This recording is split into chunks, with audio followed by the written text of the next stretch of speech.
నమస్కారం. జూలై మాసంలోని 16వ తారీఖు నుంచి 31వ తారీఖు వరకు ద్వాదశ రాశుల్లోని 12 రాశుల వారికి శుభ, అశుభ ఫలితాలు ఏ విధంగా ఉన్నాయి, మరి వారు ఎటువంటి పరిహారం చేసుకుంటే వారికి శుభం ఫలితాలు కలుగుతాయనే వాటన్నిటి గురించి తెలియచేయడానికి ఈ రోజు స్టూడియోలో మనతో పాటు ఉన్నారు ప్రముఖ జ్యోతిష మరియు ఆధ్యాత్మికవేత్త బ్రహ్మశ్రీ నందిబట్ల శ్రీహరి శర్మ గారు. సో గురువు గారితో మాట్లాడి మరి ద్వాదశ రాశుల్లోని 12 రాశులకి మరి శుభ, అశుభ ఫలితాలు ఏ విధంగా ఉన్నాయో తెలుసుకుందాం. నమస్కారం గురువు గారు. వాగర్థావివ సంపృక్తౌ వాగర్థ ప్రతిపత్తయే జగతః పితరౌ వందే పార్వతీ పరమేశ్వరౌ. సదాశివసమారంభాం శంకరాచార్య మధ్యమాం అస్మదాచార్య పర్యంతం వందే గురు పరంపరాం. ఆదిత్యాయ చ సోమాయ మంగళాయ బుధాయ చ గురుశుక్ర శనిభ్యశ్చ రాహవే కేతవే నమః. శృంగేరి పీఠాధిపతులకి, కంచి పీఠాధిపతులకి నమస్కారములు తెలియచేసుకుంటూ కార్యక్రమాన్ని ప్రారంభిద్దాం. గురువుగారు, మీనరాశి వారికి వచ్చేసి ఈ జూలై మాసంలోని 16వ తారీఖు నుంచి 31వ తారీఖు వరకు మరి వీరికి వచ్చేసి ముఖ్యంగా ఆదాయం పరంగా కానీ మరి వీరికి ఎలా ఉండబోతుందంటారు అనే అంశం గురించి అయితే మాకు తెలియచేయండి గురువుగారు. ముఖ్యంగా గమనించుకున్నట్లయితే ఈ యొక్క మీనరాశి వారికి గ్రహ స్థితి ఎలా ఉంటుంది అనే దాన్ని తెలుసుకునే ముందు గ్రహ సంచారం ఏ విధంగా ఉందో తెలుసుకుందాం. రాశి వారికి రాశిలోనే రాహువు, అలాగే సప్తమంలో కేతువు, వ్యయమందు శని సంచారం వక్రీకరించి, తృతీయమందు కుజ గురువులు, అలాగే పంచమ స్థానముందు రవి శుక్ర బుధుల యొక్క సంచారం వెరసి చూసినట్లయితే ఈ యొక్క రాశి వారికి ఏలిన నాడి శని ప్రభావము ఉన్నప్పటికీ కొన్ని గ్రహాల యొక్క అనుగ్రహం ఉండడం కారణం చేత ఆ శని ప్రభావం నుంచి బయటపడి కొంతవరకు కార్యాన్ని సాధించుకుంటారు. కాకపోతే మీరు చేస్తున్నటువంటి పనులలో కార్యాలు సాధించుకునేటువంటి తరుణంలో అలవి కాని మాటలు కానీ వాగ్దానాలు కానీ అమలు చేయలేనటువంటి వాటి గురించి ఎక్కువగా ఆరాటపడకండి. ఎంతవరకు మీరు వెనక్కి తగ్గి ఉంటారంటే బాహాటంగా నేను ఈ పని చేసేస్తాను, నీకు ఎందుకు నేను సహాయంగా ఉన్నాను, ఇలా ఎదుటివాడికి మీరు అనుజ్ఞ ఇచ్చారనుకోండి, ఎక్కువగా అంటే నేను ఈ తరపున మీకు చేస్తానని చెప్పి హామీలు ఇచ్చారనుకోండి, ఎక్కువగా మీరే నష్టపోతారు. ఆ విధంగా ఉంటుంది. కాబట్టి మొహమాటానికి పోకుండా నిష్కర్షగా అన్నీ కూడాను ప్రాక్టికల్గా ఆలోచించే నిర్ణయాలు తీసుకోండి. విద్యార్థులకైతే చక్కటి విద్యోగ అవకాశాలు విద్య అయిపోగానే, అలాగే మంచి కళాశాలలో విద్యా ప్రవేశాలు జరుగుతాయి. ఇక ముఖ్యంగా ఉద్యోగస్తులకి బదిలీలు కలిగేటువంటి అవకాశం ఉంటుంది. కోరుకున్న చోటికి బదిలీలు కావాలనుకునే వాళ్ళకి ప్రయత్నం చేస్తే గ్రహ సంచార ప్రభావం వల్ల అనుకున్న చోటికి బదిలీలు అవుతాయి. వివాహం కానిటువంటి వారికి వివాహం జరిగే సూచనలు ఉన్నాయి. కాబట్టి జాగ్రత్తగా మంచి నిర్ణయాలు తీసుకోండి. మీకు ఈ యొక్క మాసంలో వివాహం జరగడానికి లేదా సంబంధాలు రావడానికి గ్రహాలు అనుకూలంగా ఉన్నాయని చెప్పొచ్చు. అయితే సోదర సోదరిమణులతో తెలిసిన వారితో వాగ్వివాదాలు పెట్టుకోకండి. ఎందుకంటే కొంత మొక్కవోని ధైర్యం మీ యొక్క పరిస్థితిని ఎదుటి వాళ్ళకి ప్రతిబంధకంగా మారే అవకాశాలు ఉంటాయి. కాబట్టి అత్యుత్సాహము, ధైర్యం ఉండడంలో తప్పులేదు. కానీ మీ ధైర్యము మీ పట్ల ఎదుటి వారికి అసూయ కలుగుతుంది, తద్వారా మీరే నష్టపోతారు. కాబట్టి జాగ్రత్తలు పాటించండి. ఆరోగ్యం పట్ల కూడా ఇప్పటివరకు అనారోగ్య సమస్యలు ఉన్నటువంటి వారికి కొంతమేర అనారోగ్యం నుంచి బయటపడడానికి కొన్ని పరిష్కార మార్గాలు మీకు గోచరం అవుతాయి. అంటే మంచి మందు లభిస్తుంది, లేదా మంచి వైద్యుడిని సంప్రదిస్తారు. తద్వారా మీకు ఉన్నటువంటి అనారోగ్య సమస్యల నుంచి పరిష్కరించుకుంటారని చెప్పవచ్చు. ఇక ఉద్యోగస్తులకైనా, వ్యాపారస్తులకైనా, చిరు వ్యాపారస్తులకైనా, కులవృత్తిలో ఉన్నటువంటి వారికి, చేతి వృత్తిలో ఉన్నటువంటి వారికి ఆనందదాయకంగా, లాభదాయకంగా ఉండేటువంటి రోజులు అధికంగా ఉన్నటువంటి కారణం చేత మీకు అనుకున్నటువంటి విధంగా ధనము రాబడి ఆకస్మికంగా మీకు కలుగుతుంది. తద్వారా ఇబ్బందికర పరిస్థితులు. అయితే ఏ రోజుల్లో ఖర్చులు ఉంటాయి, ఏ రోజుల్లో ధనము రాబడి ఉంటుందనేటువంటి విషయాన్ని తెలుసుకునే ముందు గమనించుకున్నట్లయితే 16వ తారీఖు రోజున అధిక ధన వ్యయం అయ్యేటువంటి అవకాశాలు ఉన్నాయి. మానసికమైన ప్రశాంతత 16వ తారీఖు రోజున ఉండదు. అయ్యో 16 మొదలుపెట్టడమే ఇబ్బందులుగా అని అనిపిస్తుంది.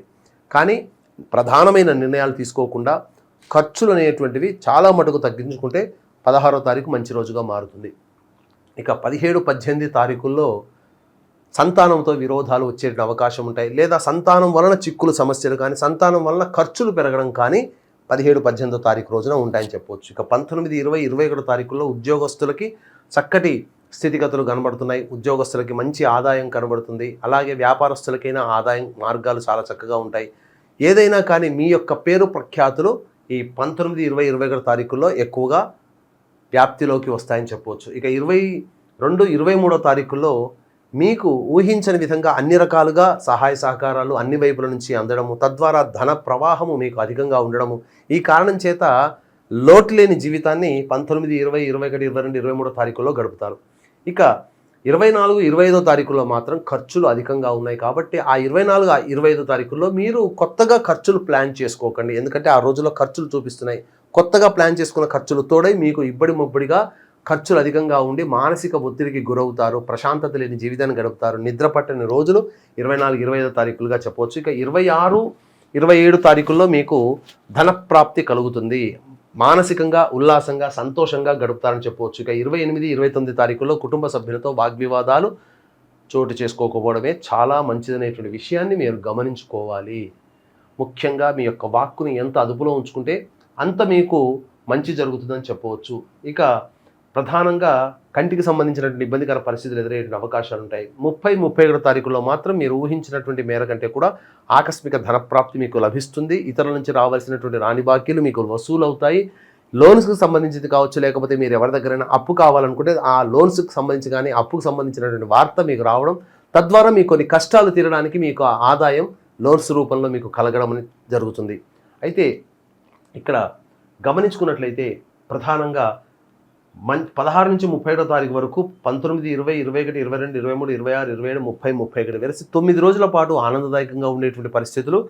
16, 17, 18, 24, 25, 28, 29 ఈ యొక్క 7 రోజుల పాటు మానసిక ప్రశాంతత లోపించడము, ఖర్చులు అధికంగా ఉండడము, అలాగే చిన్నపాటి అనారోగ్య సమస్యలు కానీ ఏర్పడడం కానీ జరుగుతాయి. కాబట్టి జాగ్రత్తలు పాటించండి. ఎంతటి వాడికైనా కానీ దైవానుగ్రహం తోడైతేనే అన్ని రకాల సమస్యల్ని పరిష్కరించుకుంటాడు. కాబట్టి ఈ యొక్క దైవానుగ్రహం అందరికీ అందించాలనేటువంటి ఒక సదుద్దేశంతో ఈ నెల 21వ తారీఖు రోజున గురు పౌర్ణమి సందర్భంగా శ్రీకాళహస్తి క్షేత్రంలో రాహుకేతు పూజ మరియు వృషభ, మిథున, కర్కాటక, సింహతుల, వృశ్చిక, మకర, కుంభమీన రాశుల్లో జన్మించినటువంటి వారికి శనిదోష పరిహారార్థమై శనీశ్వర హోమము, అఘోర పాశుపతి మంత్ర హోమంతో పాటు విద్య, ఉద్యోగం, అనారోగ్యం, సంతానం, అలాగే శత్రుబాధల సమస్యల నివారణకి 18 రకాల హోమాది కార్యక్రమాలు కేవలం 1500 రూపాయల రుసుముకి మీ గోత్రనామాలతో చేయించడం జరుగుతుంది. అలాగే ఒక్కొక్క క్షేత్రంలో ప్రతి నెల మా పీఠమాధ్యంలో జరిగే దాంట్లో మీ యొక్క కుటుంబ సభ్యుల మొత్తం గోత్రనామాలు కూడా నమోదు చేసుకునే అవకాశం ఉంది. కార్యక్రమ తదనంతరం కాంటాక్ట్ చేసి పూర్తి వివరాలు తెలుసుకోవచ్చు.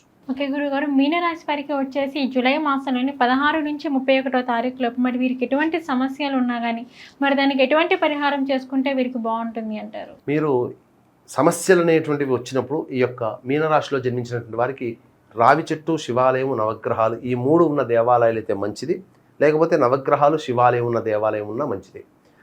ప్రతిరోజు రావి చెట్టు చుట్టూ శివాయ నమః అంటూ 27 ప్రదక్షిణలు చేసి, మళ్ళీ నవగ్రహాల చుట్టూ కూడా శివాయ నమః అంటూ 27 ప్రదక్షిణలు చేసి శనీశ్వరుడికి తైలాభిషేకము, అలాగే ఈశ్వరుడికి అర్చన జరిపించుకున్నట్లయితే ఒక 7 రోజుల పాటు జరిపించుకున్నట్లయితే ఈ యొక్క జూలై మాసంలో వచ్చే సమస్యలకన్నిటికీ కూడాను మీకు పరిష్కార మార్గం లభిస్తుంది అని చెప్పడంలో ఏమాత్రం సందేహం లేదు. ఓకే గురుగారు, మీనరాశి వారికి వచ్చేసి జూలై మాసంలోని 16 నుంచి 31వ తారీఖు వరకు మరి వీరికి ఆర్థికంగా కానీ మరి శుభ అశుభ ఫలితాలు ఈ 16 నుంచి 31 వరకు ఏ విధంగా ఉన్నాయి, అలాగే వీరికి ఎటువంటి సమస్యలు వచ్చినా కానీ దానికి ఎటువంటి పరిహారం చేసుకుంటే వీరికి బాగుంటుంది అనే వాటన్నిటి గురించి అయితే మాకు తెలియజేశారు. ధన్యవాదాలు గురుగారు. సర్వం శ్రీ ఉమామహేశ్వర పరబ్రహ్మార్పణమస్తు.